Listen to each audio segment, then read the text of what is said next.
Ce n'est pas vraiment la base de Kourou, ni un lancement de fusée Ariane. Pourtant, ce champ du Derbyshire, un comté du centre de l'Angleterre, est bel et bien devenu une porte d'accès à l'espace. La chaîne britannique Sky News a demandé à ces deux jeunes patrons de start-up d'emmener son logo au-dessus de la Terre. Accroché à son ballon d'hélium, muni d'une caméra, la plateforme grimpe jusqu'à atteindre au bout d'une heure le noir de l'espace, entre 40 et 50 000 mètres d'altitude.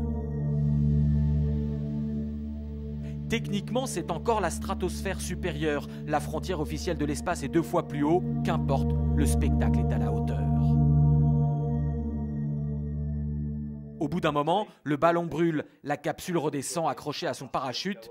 Les deux Anglais suivent son trajet grâce à un GPS embarqué, montent dans leur voiture et vont récupérer la capsule qui atterrit à plus de 100 km de son point de départ. C'est chez eux, entre la cuisine et le salon, que ces deux jeunes Britanniques ont très officiellement créé leur société de transport spatial.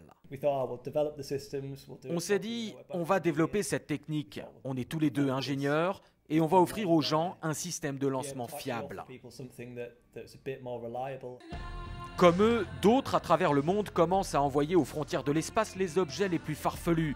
Hamburgers, figurines de Lego, côtelettes d'agneau grillées ou vrais fauteuils. Tous ont déjà vu la courbure de la Terre et affolé les services des aviations civiles, car aucune réglementation n'encadre ces drôles de lancements. Mais à terme, ces ballons spatiaux qui ne coûtent que quelques centaines d'euros pourraient avoir des développements bien plus intéressants. On peut se dire que d'ici 2 ou 3 ans, les ballons à hélium pourront avoir des passagers humains et les emmener jusqu'à une altitude d'environ 40 000 mètres, ce qui constituera un voyage proche de l'espace. Ce sera une manière plus sûre, moins risquée de faire du tourisme spatial, car les ballons sont un mode de transport fiable et éprouvé.